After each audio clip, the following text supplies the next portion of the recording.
Bonjour à tous. Bienvenue sur notre chaîne. Ici, nous publions gratuitement les résumés des livres les plus utiles et intéressants chaque semaine. Abonnez-vous à la chaîne et cliquez sur la cloche pour ne pas manquer les prochaines vidéos. On écoute. La discipline personnelle, développer sa personnalité par Michael Wilson.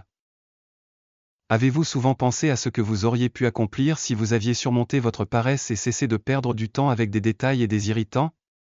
Pour arrêter de vous plaindre du temps perdu, apprenez à l'utiliser. Cet ouvrage propose des méthodes pratiques pour renforcer votre volonté et votre discipline personnelle afin d'atteindre vos objectifs.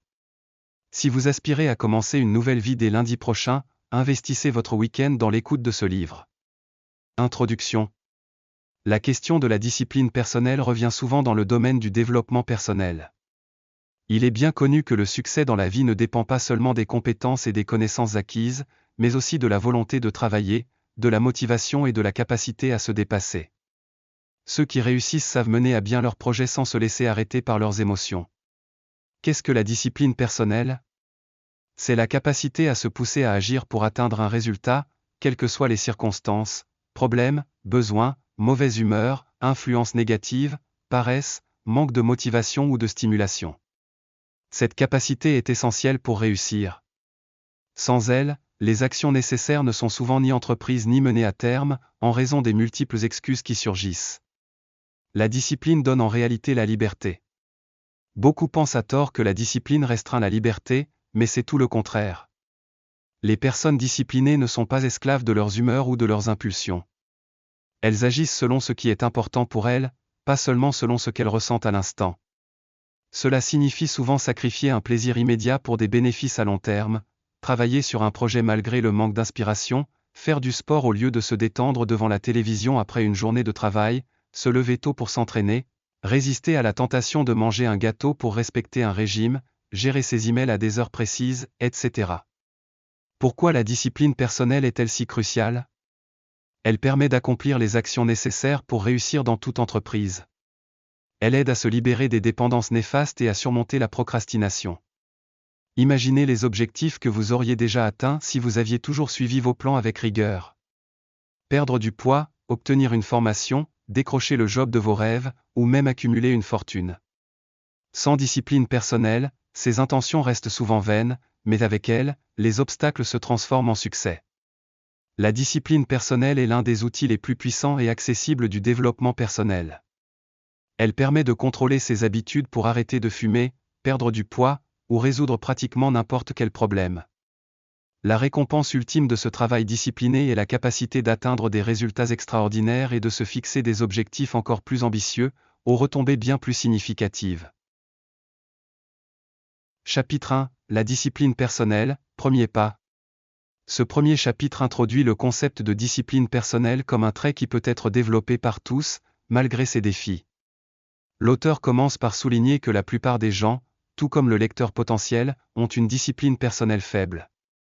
Cependant, il insiste sur le fait que cette discipline peut être renforcée et améliorée avec le temps et l'engagement. L'importance de la préparation psychologique est mise en avant, sans un état d'esprit adéquat, basé sur la confiance en soi et la volonté de changer, tout effort vers l'amélioration personnelle est voué à l'échec. L'auteur encourage également une introspection approfondie, souvent mieux réalisée par l'écriture, pour identifier ses objectifs, rêves et ambitions. Un aspect central du développement de la discipline personnelle est de mieux se connaître soi-même. Cela implique de comprendre ses comportements, ses réactions face aux défis et ses valeurs profondes. Par exemple, la capacité à agir selon ce qui est nécessaire plutôt que ce qui est confortable à un moment donné est un aspect crucial de la discipline personnelle. Le chapitre propose une série de questions d'auto-évaluation pour aider le lecteur à mesurer son niveau actuel de discipline personnelle. Ces questions couvrent divers aspects de la vie quotidienne, de la gestion du temps à la santé personnelle, en passant par la gestion des finances et des objectifs à long terme.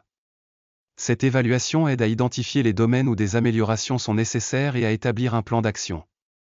En conclusion, ce chapitre sert d'introduction pratique à la discipline personnelle en soulignant l'importance de l'auto-analyse, de la planification progressive et de la motivation intrinsèque pour atteindre des objectifs personnels et professionnels ambitieux.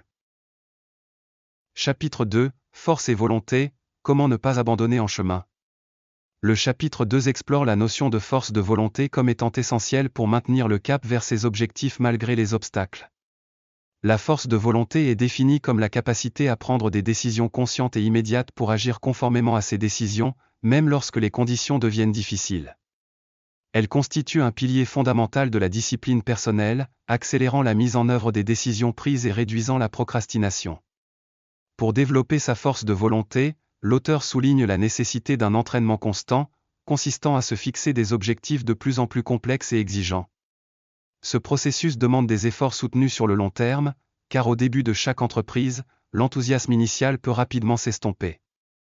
C'est là que la force de volonté intervient pour surmonter cette inertie initiale. La persévérance est présentée comme une composante essentielle de la force de volonté, caractérisée par la capacité à agir sans se laisser influencer par les émotions passagères ou les états d'âme. C'est ce qui permet de maintenir le cap même lorsque l'enthousiasme initial diminue, en s'abstenant des distractions et en évitant de céder à la paresse. L'auteur insiste sur la nécessité de s'entraîner quotidiennement, en accomplissant de petites actions qui manifestent la volonté dans les aspects les plus modestes de la vie. Cela inclut la création de rituels quotidiens et la gestion de son environnement pour minimiser les tentations et les distractions qui pourraient compromettre les objectifs fixés. La méditation est proposée comme une méthode efficace pour renforcer la force de volonté, en permettant de se concentrer sur l'essentiel et en libérant l'esprit des pensées superflues. Bien que cela puisse sembler difficile au début, la pratique régulière de la méditation aide à développer la capacité à contrôler ses pensées et à maintenir la concentration sur les objectifs à long terme. Enfin, le chapitre encourage à se doter de mentors ou de partenaires pour suivre les progrès en matière de discipline personnelle. Ces figures peuvent fournir un retour d'informations précieux et aider à maintenir la motivation nécessaire pour persévérer dans l'atteinte des objectifs fixés. En résumé, le chapitre 2 met en lumière l'importance de la force de volonté comme moteur de la discipline personnelle, en soulignant l'entraînement constant, la persévérance face aux difficultés et l'utilisation de stratégies comme la méditation et le suivi des progrès pour renforcer cette qualité indispensable au succès personnel. Le chapitre 3 du livre explore en profondeur le concept de motivation et l'importance de fixer des objectifs efficaces. Il commence par souligner que la motivation joue un rôle crucial en tant que moteur de l'action humaine, permettant aux individus de se fixer des objectifs ambitieux et de persévérer jusqu'à l'obtention des résultats souhaités.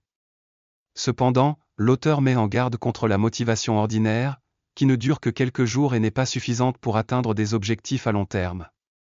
Il insiste sur la nécessité d'une motivation axée sur les résultats concrets et mesurables. C'est cette forme de motivation qui donne la force nécessaire pour surmonter les obstacles et développer de nouvelles habitudes positives.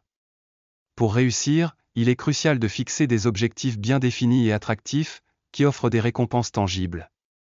L'auteur propose également une stratégie efficace pour renforcer la motivation, couper toutes les voies de retraite. Cela signifie se placer dans des situations où il n'y a pas d'autre choix que de réussir, comme annoncer publiquement ses engagements ou se lancer dans des projets irréversibles. Une autre méthode recommandée est de rechercher quotidiennement l'inspiration à travers la lecture, les séminaires et d'autres sources positives, tout en évitant les influences négatives. La visualisation est présentée comme un outil puissant pour transformer les aspirations en objectifs clairs et motivants.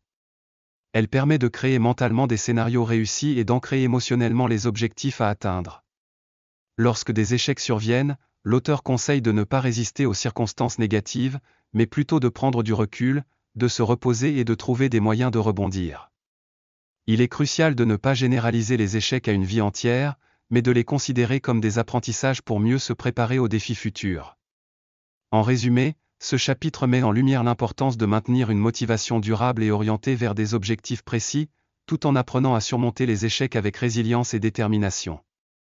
Ces stratégies visent à encourager une croissance personnelle continue et à préparer le terrain pour le succès à long terme. Le chapitre 4 explore en profondeur la notion de maîtrise de soi à travers une planification efficace.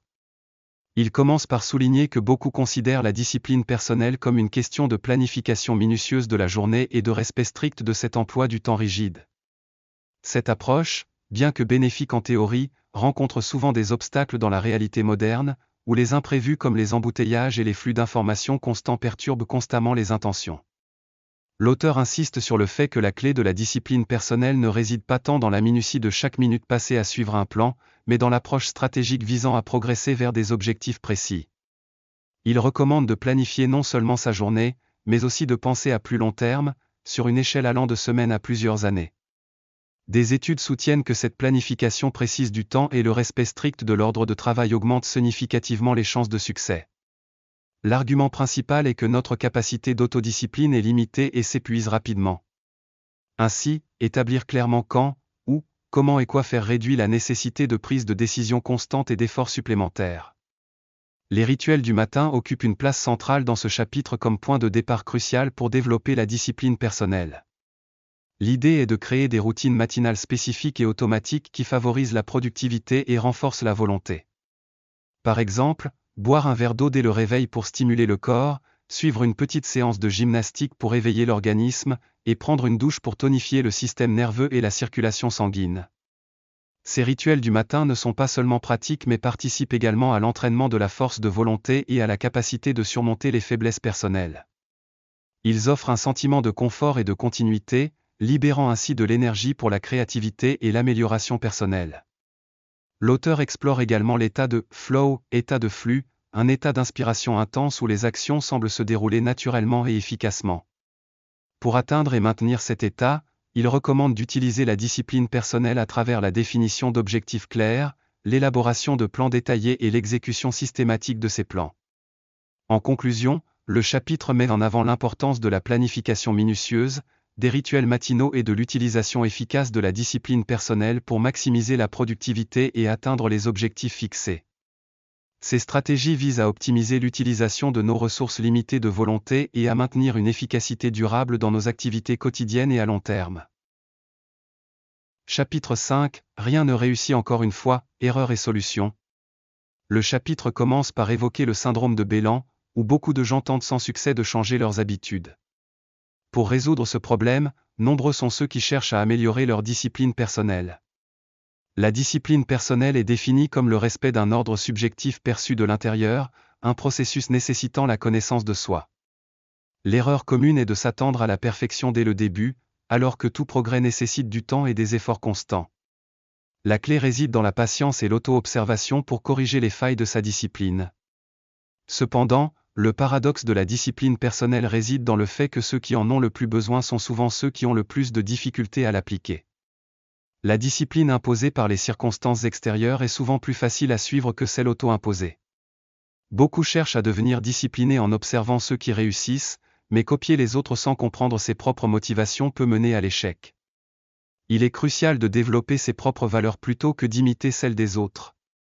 Les problèmes de discipline surviennent lorsque l'on essaie de se forcer à faire quelque chose qui ne correspond pas à nos désirs profonds ou à nos principes. La solution réside dans la compréhension de soi et de ses motivations véritables.